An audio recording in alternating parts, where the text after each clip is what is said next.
bununla bağlı içərdən də doğrudan çox maraqlı təpki oldu. Mən hesab edirəm, hətta belə deyək, bu tənqidi ki, münasibətlər oldu, yazılar, falanlar, informasiya axını, ona Azərbaycanın içindən Əli Kəriminin yazılarının çox müstəsna əhəmiyyəti oldu deyə düşünürəm.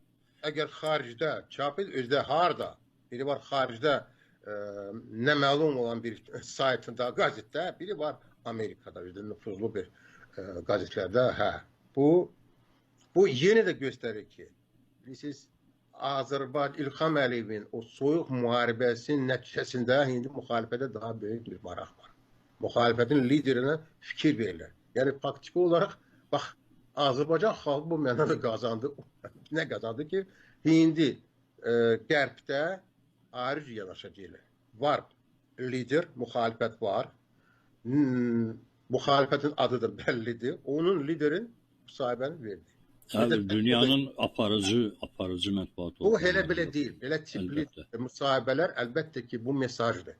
Biz qəbul edirik. Mesaj budur ki, biz qəbul edirik ki, bax, bu var. Necə ki, tutalım ki, Rusiya ilə bağlı xanım Navalny oradadır, o bizləri qəbul edirlər. Bu elə belə, bu mesajdır Rusiya ki, müxalifət buradadır, biz onları qəbul edirik.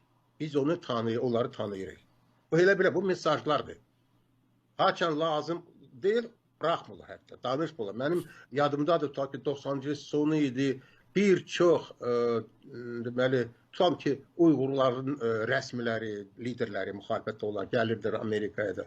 Amma dövlət departamenti qəbul etmədi onlarla. Görüşmələri aparmırdı. Heç bir, misal üçün, New York Times, Washington Post'da yazılar yoxdur. Çünki Çinlər istəmirdilər.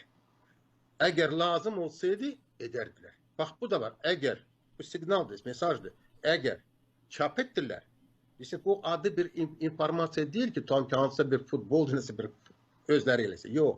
Əgər bu tənqidi xarakter daşıyan Azərbaycan rəsmilərə qarşı, deməli bu mesajdır. Biz bunu belə qəbul etməliyik. Mesajdır ki, Amerika artıq Amerika üçün, yəni departament... Hətta mənə maraqlı gəldi, İngiltərənin çox nüfuzlu qəzetləri faktiki olaraq belə Campbell, Yale, axırda İngiltərədən mən bəlkə o qədər gözləməzdim. Çünki onların Əliyevlərlə münasibətlərində bir görünməyən haqq hesabları var.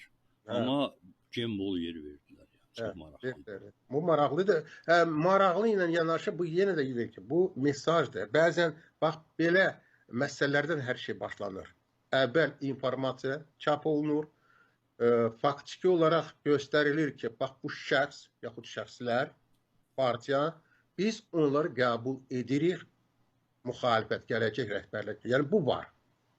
İndi olacaq ya yox, bu ikinci məsələ. Mən dünya praktikasında söhbət aparıram. İndi konkret olaraq, bu mənada, hə, Azərbaycan qazandı.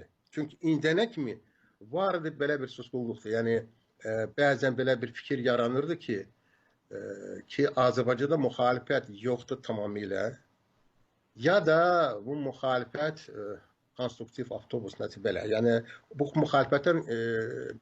Anlaşılmaz ideologiyası bəlkə də olan hansısa bir qruplar, planlar kimi təsəvvür edənlər vardı. Hətta mənim yadımda ki, vaxtı ilə Real Partiyası haqqında tutam ki, çox yazırdılar burada. Avropada, hətta Amerikada vardı.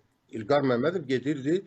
Demək olar ki, de facto müxalifətin lideri yox olmasa da, amma müxalifətin liderlərdən biri. Özdə gələcəklə bağlı yaxşı şansları olurdu. Belə bir ideya vardı. Haradadır indi o Real Partiyası? Heç yadaş salmırlar. Bir dənə qaldı Əli Kərimli, qutardı. Çox maraqlı oldu hər halda. Elə bir ki, COP İlham Əliyevin özü üçün nəyi hesablamışdı, nəyi əldə edə bilmədi, onu heç hamı görür, onu tullayır qurama. COP faktiki olaraq dünya ilə, beynəlxalq birliklə Azərbaycan xalqının bir kontaktı oldu. Hə.